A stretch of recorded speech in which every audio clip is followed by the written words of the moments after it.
going to be hooking up the pallet forks to Big John here for the project. I'll be talking about the project a little bit more in the intro, but for right now, get the pallet forks hooked up and going to do some moving of some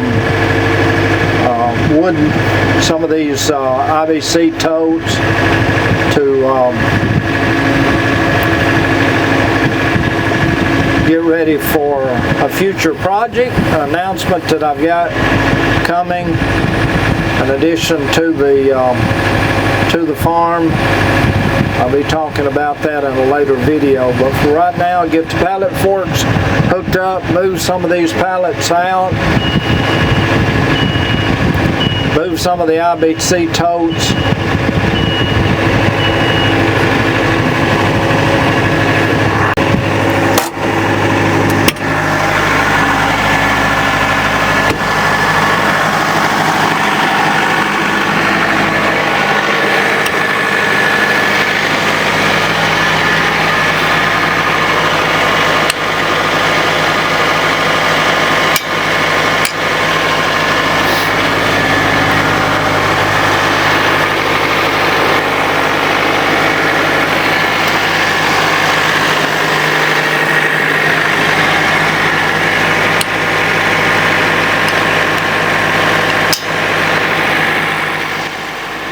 I don't know exactly for right now where I'm going to move these pallets to, because I don't want to put them in a place where they're going to rot on the ground. So we'll take a few minutes and move some things around and get it where we can move these pallets out of the way.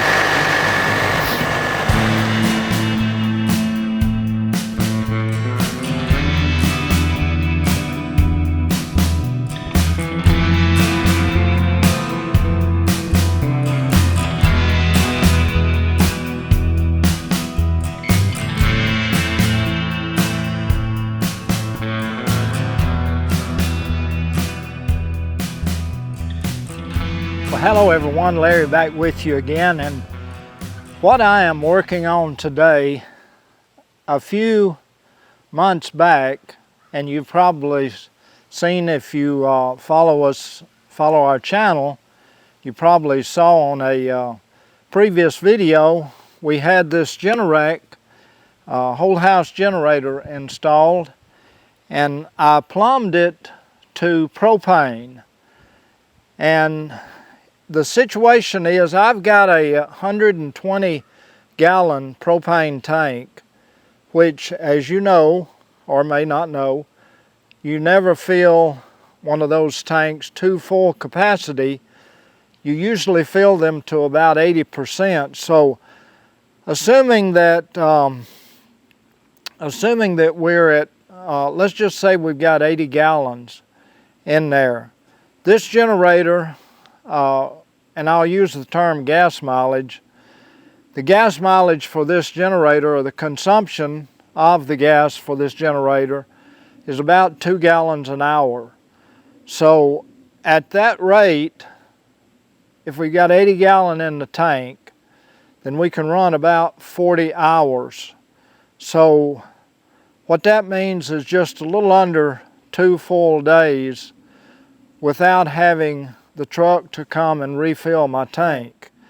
So what we've decided to do, we've already got natural gas run by our property here, and I contacted the manager of our local gas district, and we discussed, and he encouraged me to convert my generator over to natural gas, and then as long as our gas supplier, Northwest Alabama Gas, has got gas to pump, then we will have an endless supply of gas for the generator. And if there's an extended period of time where we are without power, let's say in the wintertime, or if there was a storm, then we don't have to worry about getting a truck here to refill the tank.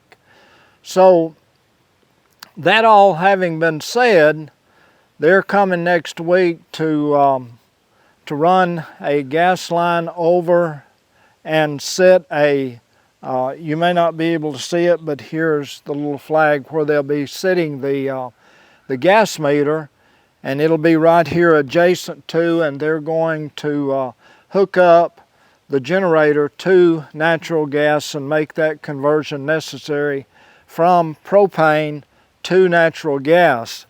So just to my right and to your left, I have a sidewalk that we poured several years ago, and at the time we had a pine tree in the path of that sidewalk. So what I did was pour the sidewalk around it. Well, long since we've had that pine tree removed, and yet where the pine tree grew, where the roots expanded, it raised that sidewalk up.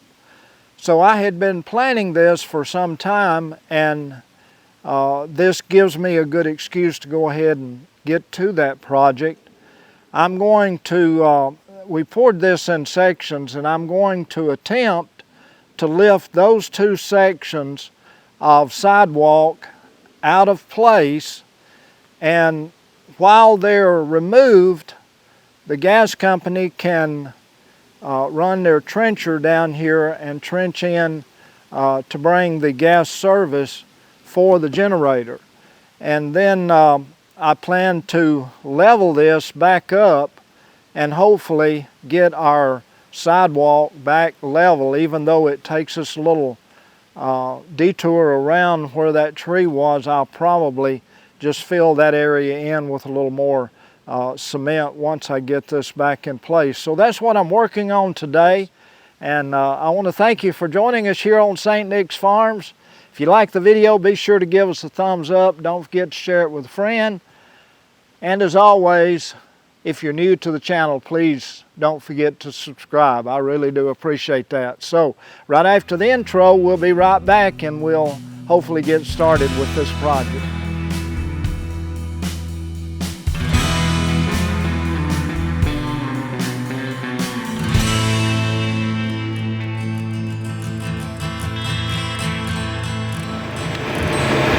I'm hoping that the ground will be soft enough underneath the sections of sidewalk that I can get my forks just to go in under the section.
this is a huge piece of sidewalk or piece of concrete, and it may be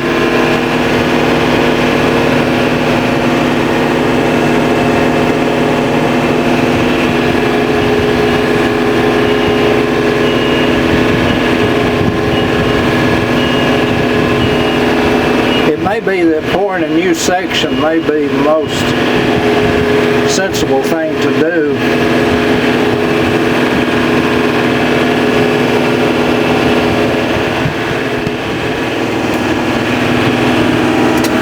My dad's name was Don Nix, and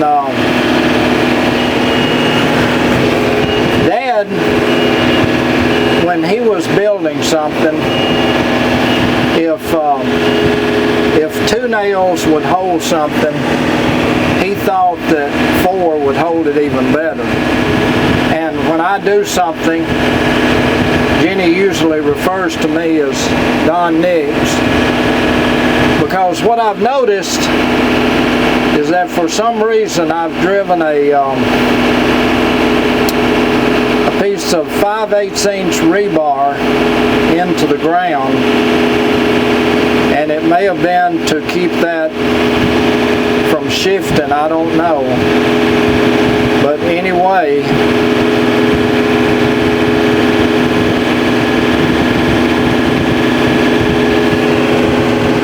I've got a piece of 5/8" rebar underneath here that I'm having to contend with.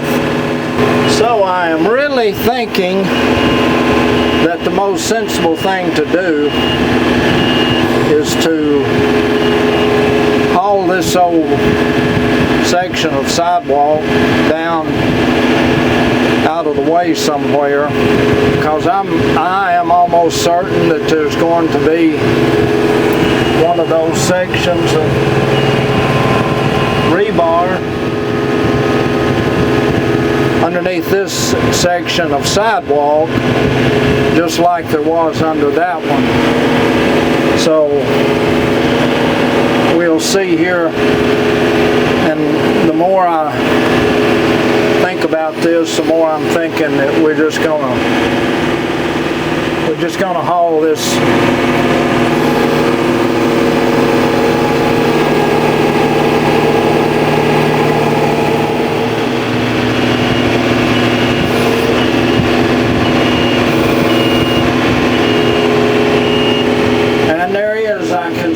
down there.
Sure would be nice if you was able to see your forks in a situation like this, but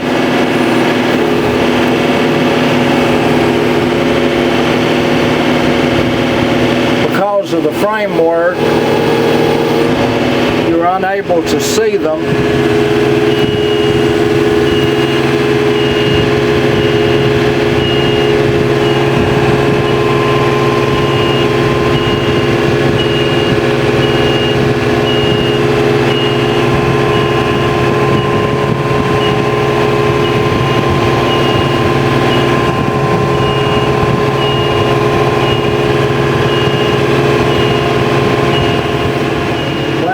See if I can get this section here set down on top of this one, just to keep from having to bend that rebar. Might be best just to go ahead and let it bend that rebar down.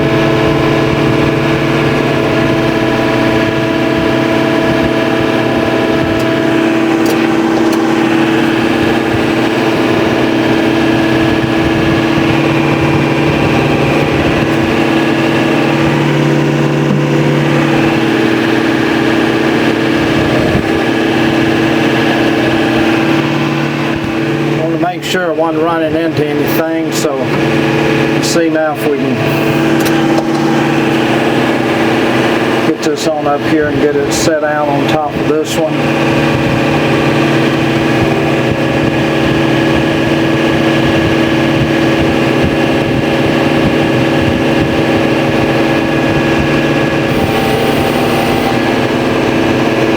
Down a little further.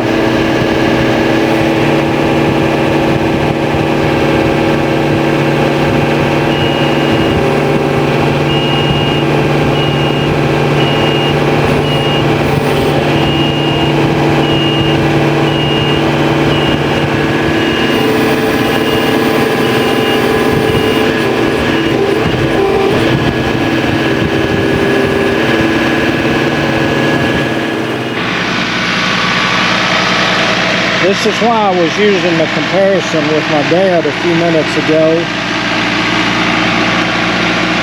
I can't believe, well, I guess I can believe, that I have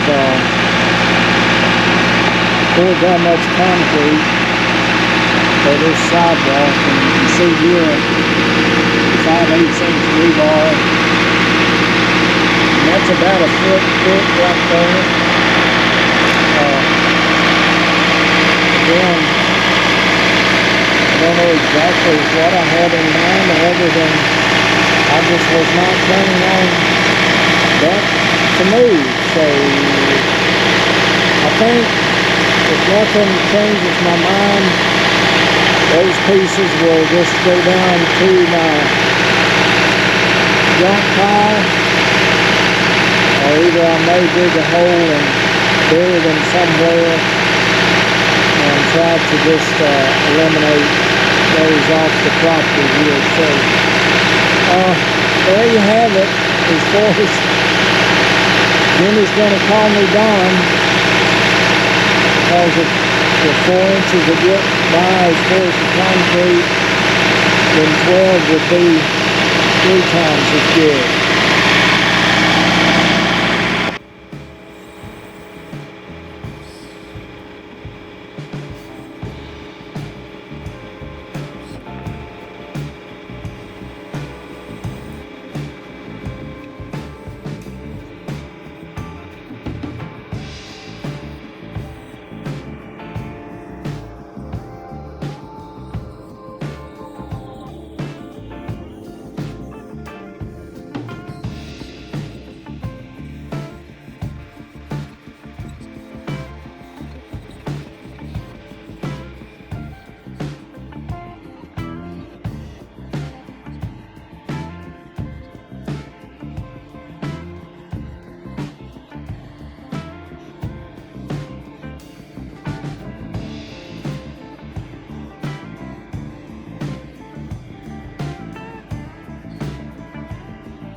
Okay, well there you have it, folks.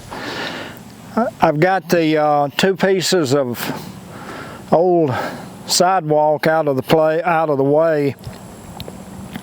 Again, there was a pine tree right here, and I poured that sidewalk around that pine tree, and over time the roots of the pine tree, as they grew and expanded, they lifted the sidewalk up. And after getting them out, I realized that there was such a large piece that I just didn't want to fool with trying to level and get them back in place. So what I'm going to do is, once the and again, what this is all about is we're converting the Generac over from propane to natural gas. And so they'll be coming down through here with the service line for the natural gas, and they'll be able to just go right across here. And I don't know if you can see it or not, but there's a yellow flag right there where they'll be setting the meter, and then they'll be plumbing in to the Generac with natural gas. So this will open it up here to where that they will be able to take their, I guess it's a ditch witch, and come down through here digging and dig a line right in to where the meter will be set for the gas service. So got this moved out of the way, and this is where I'm going to leave it for now. And after they get their part done, we'll come back and pour the extra section back in here. Again, thank you so much for joining us here on the channel today. I really do appreciate it. I hope that the sound is better on this video than it was on our previous video. We've been experimenting with several different things, trying to eliminate my breathing on these microphones. If you have any suggestion on that, I would certainly appreciate you leaving a comment down below. But until next time, folks, this is Larry. Again, thank you so much for joining us. Look forward to seeing you then. Bye-bye, everybody. Take care.